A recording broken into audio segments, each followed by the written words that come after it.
What's up, guys? Welcome to Phlebotomy 1-on-1. This is chapter 4. It looks like you did very good on this test. So we're going to do a quick review and go over on the ones that were incorrect, focus a little bit on those, but let's get this started. So, the medium cubital, the cephalic, and the basilic are the correct order 1, 2, 3 of a venipuncture of the veins in the antecubital fossa or fossa, one of those two. A puticle is a small red dots that develop on the patient's skin below the tourniquet. A winged fusion set is commonly referred to as a butterfly. If a hematoma starts to appear during a collection, the phlebotomist should stop the collection. So right then and then, you just stop it. If hematoma starts to appear, just stop the collection. During a syringe draw, it is important to pull back slowly on the plunger. Slowly. When inserting the needle, using an angle greater than 30 degrees runs the risk of hitting a nerve. So be careful on how you angle that needle. After palpating for a vein and choosing the most accessible vein, the phlebotomist should cleanse the venipuncture site.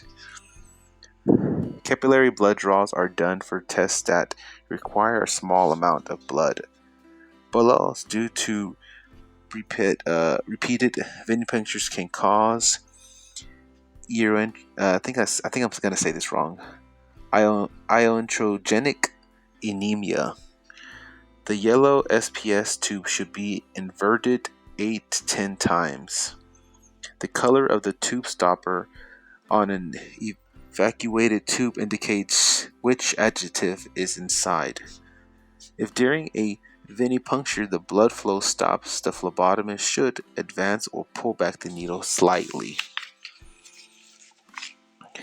The proper angle of insertion for a dorsal hand collection is not 15 degrees. You almost got that wrong, but you did correct yourself and you put 10 degrees. The order of draw for venipuncture is yellow, light blue, red, green, lavender, and gray. Yellow, light blue, red, green, lavender, and gray. For dermal puncture, a phlebotomist should wipe off the first drop of blood. If a patient begins to seize during a collection, the phlebotomist should clear the area surrounding the patient. If a patient experiences syncope, keep the patient safe from injury and immediately call for help. Now, this is the one that you kind of got incorrect. A lancet puncture to the bone during a heel stick can cause, once again, you put the correct answer to that one is osteochondritis, and you put urocognate anemia, so it's actually osteochondritis. So no, osteochondritis. Sorry about that. There we go. So a lancet puncture to the bone during the heel stick can cause osteochondritis. There you go. A hematoma is a bruise. Lavender tubes contain a additive EDTA. EDTA. Just remember that. Lavender tubes contain a additive ed and backwards TA. You'll get what I'm saying. Green tubes contain the adjective heparin. Interesting. It's weird how they spell it looks like aspirin, but it's heparin. Syncope is a sudden loss of consciousness. Oh.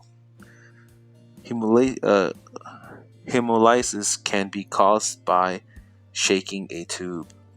For capillary finger stick, make a lancet puncture perpendicular to the fingerprint lines. The capillary order of draw is blood gas collections, lavender, green, red. The red SST tube should be inverted 5 times. From which of the following locations should a phlebotomist not draw a capillary collection? Index finger of a non-dominant hand. Remember, never draw there. Always stay calm, provide privacy, stay with the patient with every patient complication. So all of those is important. The best way to prevent hemoconcentration is to remove the tourniquet before 1 minute. The most common size needle used for the routine venipuncture is a 21 gauge. Remember that 21 gauge, not 16 gauge. If a patient reports past experience of syncope, it is safest to begin the procedure with the patient laying down. Remember what syncope means. If a patient is allergic to alcohol, replacement includes which of the following? A and B, which is chlorhexidine gluconate and providine iodine. All right. Oh, how long should serum tubes be allowed to clot before centrifugation? Centrifugation. It's 30 minutes. 30 minutes. And it looks like you had a lot of true and false answers, but you got them all right except one. You put true here, but it's actually false. If a hematoma starts to appear during a phlebotomy procedure, continue the draw. So now we know, remember, they might pass out or who knows, something worse, right? But anyway, thanks again and hope you'd enjoy.